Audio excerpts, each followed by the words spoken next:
My name is not important. What is important is my role. I was the class monitor. This was during my Form 6 studies in Malaysia. The academic year was 2023 to 2024.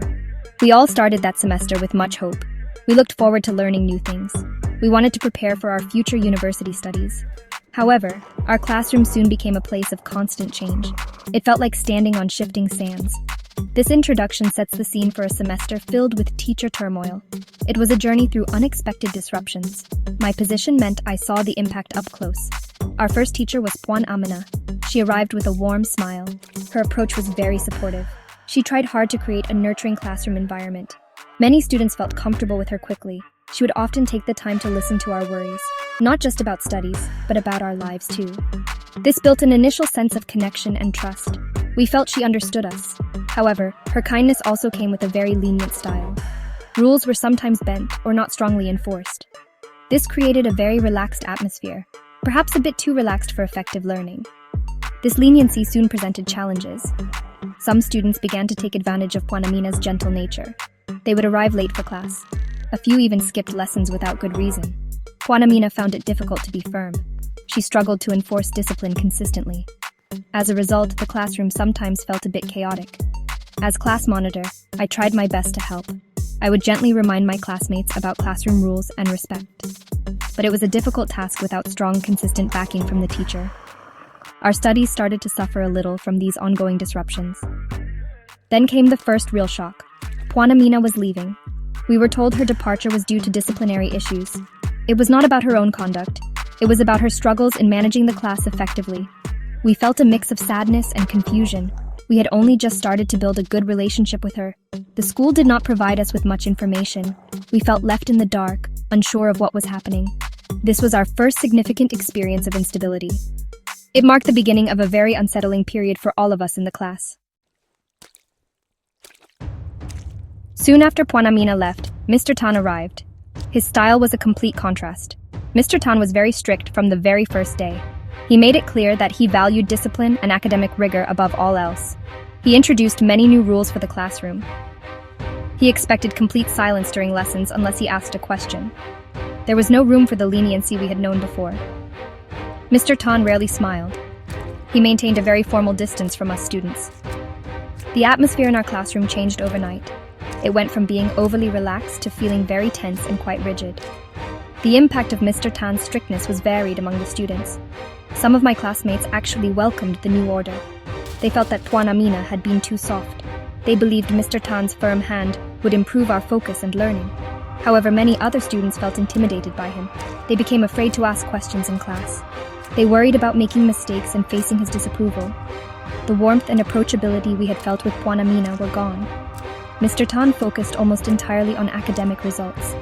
He seemed to pay little attention to our emotional well-being. This created a new kind of stress. Just as we were beginning to adjust to Mr. Tan's demanding methods, another change occurred. He also left our class. The reasons for his departure were, once again, not clearly communicated to us. Rumors started to circulate among the students. Some whispered that his extreme strictness had led to complaints from parents. Others suggested that perhaps he found our class too challenging to manage effectively, despite his firm approach. The school administration remained largely silent. This second sudden departure caused student morale to drop even lower. We felt like pieces in a game we didn't understand. The sense of instability deepened considerably. Our third teacher for that single semester was Miss Chi. Her arrival brought yet another different teaching style into our unsettled classroom. Miss Chi was very different from both Puan Amina and Mr. Tan. Her primary focus was entirely on academics and preparing us for our examinations. She was an excellent instructor in many ways. She was very knowledgeable in her subjects. She explained complex topics with great clarity. We certainly learned a lot of academic content from her lessons. However, Miss Chi maintained a significant emotional distance from all of us. She rarely engaged in personal conversations. It felt very transactional. She delivered the lessons, and we were expected to absorb them. The constant changes in teaching styles and the lack of emotional support led to an increase in truancy. Some students began skipping classes more frequently, feeling disconnected and unmotivated. The instability in our classroom environment was taking its toll on our attendance and engagement. This turbulent semester, with its constant rotation of teachers, took a significant emotional toll on all of us students. We experienced a real whirlwind of feelings. Confusion was a dominant emotion. We struggled to understand why these changes kept happening. Anxiety about our academic progress and upcoming STPM examinations grew with each passing week. Many of us felt deep frustration with the school administration. Some students expressed their anger openly. Others became withdrawn and quiet, disengaging from class activities. Our collective trust in the school system and its ability to support us was badly shaken. It became very hard to maintain motivation for learning. Lewin's change management model helps to understand what we went through. The first stage, unfreezing, happened repeatedly. Juana Mina's departure was the initial unfreezing event. It completely disrupted our existing classroom routines and our expectations. Mr. Tan's arrival, with his strict rules and new demands, further unfroze our established norms. Then, his sudden departure, followed by Miss Chi's arrival, continued this unsettling process. Each major change forced us out of any newly forming comfort zone. We were constantly being pushed and pulled, prepared for one new reality, only to have it shift again beneath our feet. The change phase of Lewin's model occurred with each new teacher's attempt to establish their system. We, as students, had to adapt our behaviors and learning styles rapidly. With Juana Mina, emotional connection and participation were encouraged. With Mr. Tan, strict adherence to rules and quiet focus were demanded. With Miss Chi, intense academic concentration was expected. However, we never truly reached Lewin's final refreezing stage. Before we could fully adapt and stabilize with one teacher's approach, another change was thrust upon us. We felt stuck in a perpetual state of transition. This lack of stability was incredibly draining for everyone involved. Other theories also shed light on our distress. Cognitive appraisal theory explains how we, as students, evaluated each new change. We constantly asked ourselves, is this new teacher good or bad for us? Will this change threaten our chances of doing well in our exams? Our psychological contract with the school felt deeply breached. We had an unspoken expectation of consistent supportive teaching and a stable learning environment. This contract was broken multiple times. Furthermore, self-determination theory highlights why our motivations suffered so much. Our fundamental psychological needs for autonomy, feeling in control of our learning, competence, feeling capable, and relatedness, feeling connected to our teachers and peers, were severely undermined by the chaos. Truancy became a significant issue as students began skipping classes to avoid the constant upheaval. Many of us felt that avoiding the classroom was the only way to cope with the relentless changes.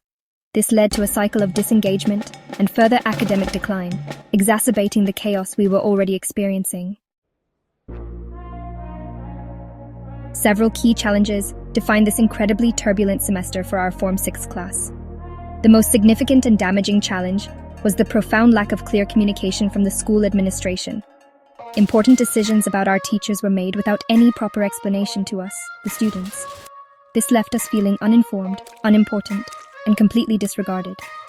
Student involvement in any part of the decision-making process was entirely non-existent. We were merely passive recipients of these chaotic changes.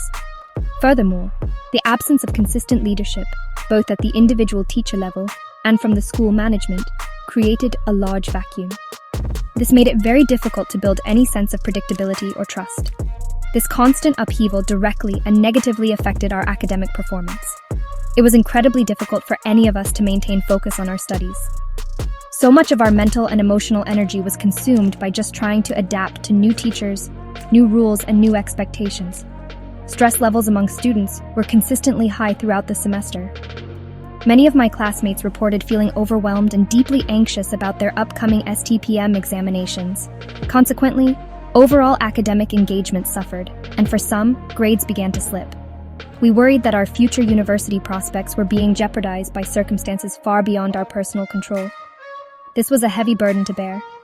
This entire experience, though incredibly difficult, was also a powerful learning opportunity for me personally. Serving as the class monitor during this period of intense turmoil taught me immense lessons about leadership, resilience, and human behavior under pressure. I witnessed firsthand how deeply organizational changes can impact individuals' emotions, their motivation, and their overall well-being. Empathy became my most crucial tool. I spent a great deal of time listening to my classmates' concerns, their fears, and their frustrations. I tried my best to act as a communication bridge, however limited the information I had. I learned that strategic change management is not just about processes and plans. It is fundamentally about people and connection. Ultimately, this challenging semester underscored the critical importance of implementing inclusive change processes, especially within educational environments. Students are not just statistics or names on a register. They are individuals with complex emotional and psychological needs that must be considered. Effective change requires clear, honest, and consistent communication from leadership. It demands empathetic leadership that genuinely considers the human impact of every decision made. Involving students, even in small ways, can foster a sense of agency, reduce anxiety, and build trust. Building and maintaining strong human connections must always be at the heart of navigating any organizational turbulence successfully. This approach ensures resilience and nurtures a supportive learning atmosphere for all. Unfortunately, the lack of stability also led to increased truancy among students. Many felt disengaged and saw little point in attending classes that seemed to offer no consistency or support. Addressing truancy became another significant challenge, further complicating an already difficult semester.